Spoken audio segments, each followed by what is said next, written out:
हाँ, हेलो अस्सलाम वालेकुम। मैं doctor Rubina from my Haidari clinic. जैसे आपने सुना कि खुशी की फ़ौरन ख़बर आती है कि भाई बच्चा हो गया, बहुत लोग मिठाइयाँ बाँट रहे होते हैं, तो अचानक ख़बर आती है कि मरीज़ की कंडीशन ख़राब हो गई, मरीज़ को खून छूट गया है। ये क्या होता है? इसको कहते हैं पोस्टपार्टम हेमरेज। तो ये एक ऑब्स्टेट्रिक इमरजेंसी है, ये जानलेवा भी साबित हो सकती है। ये औरतों के लिए बहुत ज़्यादा मतलब इसमें ये है कि जान चली जाती है बाज़ सूरतों में। तो इसके लिए क्या करना है कि इसके लिए डॉक्टर को चाहिए कि ऑब्जर्वेशन में रहे जब तक मरीज़ कम से कम 2 घंटे तक अपनी ऑब्जर्वेशन में रखे। कि उसमें ये होता है कि ये पीपीएच क्या होता है, पोस्टपार्टम हेमरेज, यानी बच्चे की बर्थ के बाद एकदम से ब्लीडिंग का स्टार्ट होना। अब अगर ये 500 ml से ज़्यादा हो जाए तो इसको यही पीपीएच कहते हैं, अगर नॉर्मल डिलीवरी हो। और अगर ऑपरेशन हो उसमें 1000 ml से ज़्यादा हो तो फिर ये भी पीपीएच ही है। पीपीएच के क्या रीज़न है, और पीपीएच को हम दो उसमें क्लासीफाई करते हैं कि एक तो प्राइमरी होती है, एक सेकेंडरी होती है। प्राइमरी तो विदिन 24 आवर होती है आफ्टर बर्थ, और इसके बाद अगर 24 आवर के बाद हो और 6 हफ्ते तक किसी वक्त भी हो तो वो सेकेंडरी पोस्टपार्टम हेमरेज कहलाता है। पोस्टपार्टम हेमरेज जो है ये ऑब्स्टेट्रिक इमरजेंसी है। इसमें पेशेंट का बीपी पल्स एकदम लो हो जाता है, वो एकदम कोल्ड हो जाती है और ब्लीडिंग स्टार्ट हो जाती है। तो उसमें क्या होता है कि हम इसको डिवाइड इस तरह से करेंगे कि हम इसको डिवाइड कर लेंगे 4 पार्ट में। जैसे एक तो टोन टोन है, फिर ट्रॉमा है, फिर उसके बाद टिश्यू है, और थ्रोम्बिन है। अब ये कॉजेज़ हैं इसकी। टोन टोन जो है ना, मसल टोन, जो इसमें से नॉर्मली क्या होता है कि हमारा यूट्रस जो है वो कॉन्ट्रैक्ट भी होता है जब बच्चा होता है, और फिर डायलेट भी होता है। उसके बाद ये नीचे बच्चे का दानी का मुंह खुलना शुरू हो जाता है।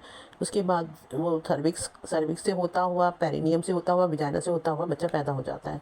अब ये होता है कि उसके बाद प्लेसेंटा होता है, वो कॉन्ट्रैक्शन होती है, और प्लेसेंटा भी थर्ड स्टेज में सेपरेट होकर बाहर आ जाता है।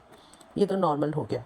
लेकिन क्या कि जब कॉन्ट्रैक्ट नहीं हो रहा होता, बट कुछ ऐसी वजह होती हैं जैसे ओवर डिस्टेंशन ऑफ यूट्रस है, यानी मल्टी ट्रिपलेट्स थे, या ट्विंस बच्चे थे, या ग्रैंड पैरा थी जिसके बहुत सारे बच्चे होते हैं, या बहुत डिफिकल्ट लेबर और प्रोलॉन्ग लेबर होता है जिससे यूट्राइन मसल जो है वो एग्जॉस्ट हो जाते हैं और वो कॉन्ट्रैक्ट नहीं हो पाते हैं। तो यानी टोन जो होती है ना, मसल टोन, टोनिसिटी हो जाती है इसमें यूट्रस की, और वो कॉन्ट्रैक्ट की जो एबिलिटी होती है उसकी वो ख़त्म हो जाती है, और उसकी वजह से वो रिलैक्स होता है, और उसके मसल जो होते हैं स्पंजी हो जाते हैं, और वहाँ जो वेसल्स होती हैं सारी वो ओपन होके और ब्लीडिंग स्टार्ट हो जाती है। नॉर्मली जो होता है ऐसा नहीं होता। नॉर्मली ये खुद ब खुद जब निकल जाता है बेबी, तो ये कॉन्ट्रैक्ट हो, जब प्लासेंटा भी निकल गया तो ये फॉरेन कॉन्ट्रैक्ट होकर गोला सा बना लेता है।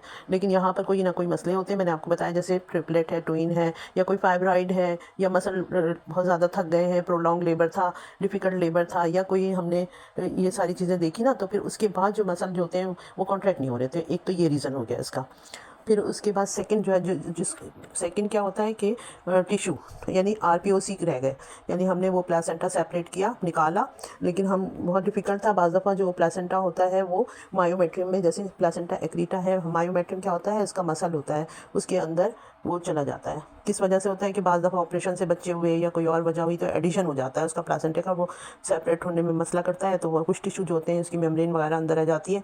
यूट्रस तो कॉन्ट्रैक्ट नहीं होता, तो फिर वो ज़ाहिर है कि देखना होता है अंदर हाथ डाल के या कुछ करके कि कोई टिश्यू है या कोई मेम्ब्रेन है, तो उसको भी सही तरह से निकालना चाहिए, पूरा चेक करना चाहिए कि कोई चीज़ रह तो नहीं गई है। सही है। एक तो ये इसकी वजह से भी बहुत ज़्यादा एटोनिसिटी हो जाती है रिटेन प्लेसेंटा की वजह से, और फिर जो है वो, या कोई ऐसी एबनॉर्मलिटी हो जाती है ना, तो वो फिर ब्लीड करता रहता है, यानी वहाँ से ब्लीडिंग स्टार्ट हो जाती है, और पीपीएच कहलाता है ये। या ट्रॉमा हो जाए, जैसे हमने कोई वैक्यूम डिलीवरी की या फॉर्सेप डिलीवरी की, या बच्चा बहुत गुड साइज़ था और आते हुए उसने कोई टीयर टॉर्न कर दिया टिश्यू को। वहाँ सर्वाइकल टिश्यू भी होते हैं, पेरिनियम में भी होते हैं, और अगर हमने एपी दी है उसमें भी कोई छोटा मोटा ब्लीडर रह जाए, या कंसील्ड हमने स्टिच किया लेकिन अंदर ब्लीडिंग हो रही है, हेमेटोमा बन गया, तो ये भी बहुत पेनफुल होता है, और इसमें ब्लड लॉस होता है, और इसको भी कंट्रोल करना चाहिए। सर्वाइकल टीयर बाज़ दफ़ा रह जाते हैं, यानी कि जहाँ से बच्चा आता है बच्चादानी के मुँह से, वहाँ पे भी बहुत हैवी अगर बच्चा होता है तो वो टीयर करता है, उसको भी चेक करना चाहिए, उसको भी कंट्रोल करना चाहिए, और उसको स्टिच करना चाहिए, प्रॉपर तरीके से देखना चाहिए पूरा पेरिनियम, ताकि कोई ऐसी चीज़ ना रह जाए। फिर उसके बाद जो है हमें आगे वो देखना है कि कोई इसमें थ्रोम्बिन वगैरह, तो यानी एक वो होता है कि खून की जमने की सलाहियत होती है, लेकिन बाद सूरतों में खून नहीं जम रहा होता, तो उसमें डीआईसी वगैरह है, और